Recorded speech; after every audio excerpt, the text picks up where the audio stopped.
आखिरी प्रश्न है मेरा आपसे जी।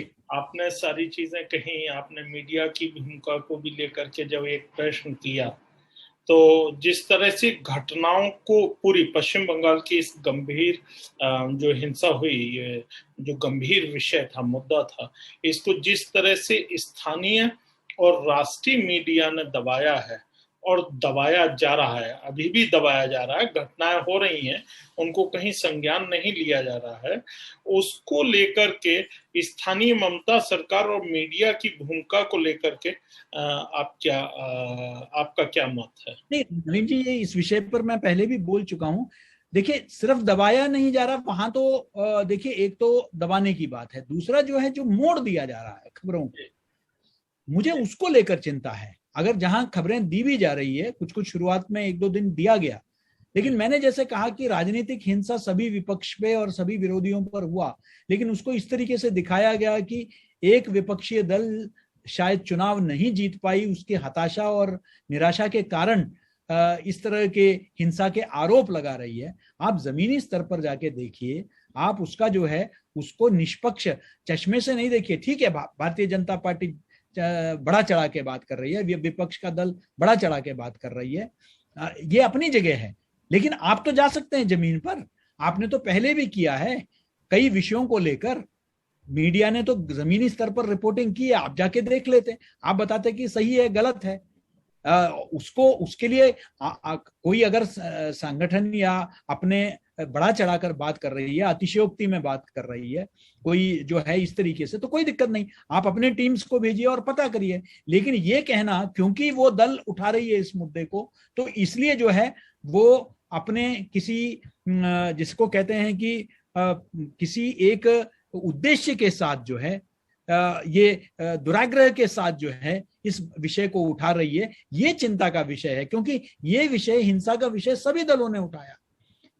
और मैंने जैसे कहा कि कोई भी दल, चाहे वो टीएम इस वक्त के सत्ताधारी दल हो या इससे पहले के दल हो या उससे पहले के दल हो, मैंने तो नक्सलबाड़ी का भी जिक्र किया, मैंने जो है नंदीग्राम का भी जिक्र किया, अलग अलग दल जो है उस वक्त सत्ता में थे। तो बंगाल का एक इतिहास रहा है खून से रंगा हुआ, ये एक हकीकत है। तो इसलिए उसको उस नजर से देखने के बजाय इसको मात्र एक राजनीतिक हार जीत की तरह इसको देखा गया, और मानवाधिकार का उल्लंघन, महिलाओं पर अत्याचार, लूटपाट, गरीबों पर जो है अनुसूचित जाति जनजाति के जो है लोग बोलते थकते नहीं है जिनके मुद्दों को लेकर, उन पर जो अत्याचार हुआ, ये सब विषयों पर जो है जिस तरीके का चर्चा हम एक जिम्मेदार मीडिया से उम्मीद करते हैं उस तरीके से नहीं हुआ, उसको शुद्ध रूप से राजनीतिक चश्मे से देखा गया। ये मेरा दुख है।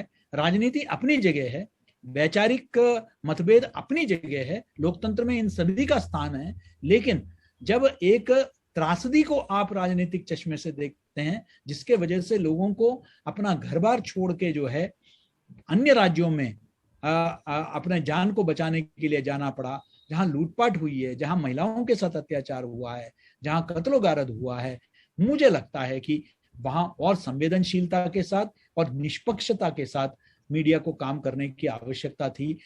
यहां मैं किसी भी दल विशेष जो है उसको मैं नहीं कह रहा हूं कि एक दल, लेकिन मैं इस बात को कह रहा हूं कि वहां जो काम कर रहे थे वो इसी तरीके से है कि जिस तरीके से रिपोर्टिंग, जब गोधरा का कांड हुआ तब आपको भी याद होगा कि 58 लोगों को जो है वो जिंदा जलाया गया था, और उस वक्त रिपोर्टिंग ये नहीं था कि 58 रेल यात्रियों को जो है जिंदा जलाया गया, बल्कि रिपोर्टिंग ये थी कि 58 जो है कार सेवकों को जिंदा जलाया गया। क्या कार सेवक इंसान नहीं है? क्या कार सेवक भारत के नागरिक नहीं है?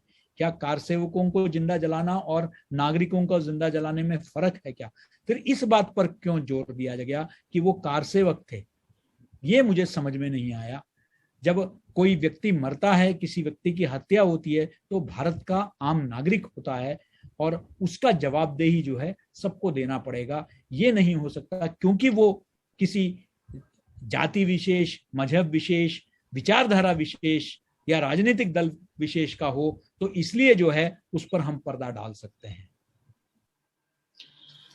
जी, ये बिल्कुल सही बात है। और मुझे भी ऐसा लगता है कि जो मुख्य सचिव हैं या जो वहाँ का स्थानीय पुलिस प्रशासन है, वो मुख्यमंत्री के इशारे पर या उनकी बात मानने के लिए बाध्य हो सकता है, लेकिन मीडिया को कम से कम, क्योंकि वो राज्य सरकार का न तो वो कर्मचारी है, न वो उनके लिए काम कर रहा है। जो मीडिया है वो अपने काम कर रहा है और उसको ईमानदारी से काम करना चाहिए, जो कम से कम इस पूरे एक महीने में या इन घटनाओं को लेकर के वो असफल रहा है, इस बात को मैं कह सकता हूँ। इसी के साथ आज की बात हमारी यहीं समाप्त होती है। फिर हम अगले एक नए विषय, नई जानकारियों के साथ आप सबके सामने आएंगे। तब तक के लिए इजाजत दें।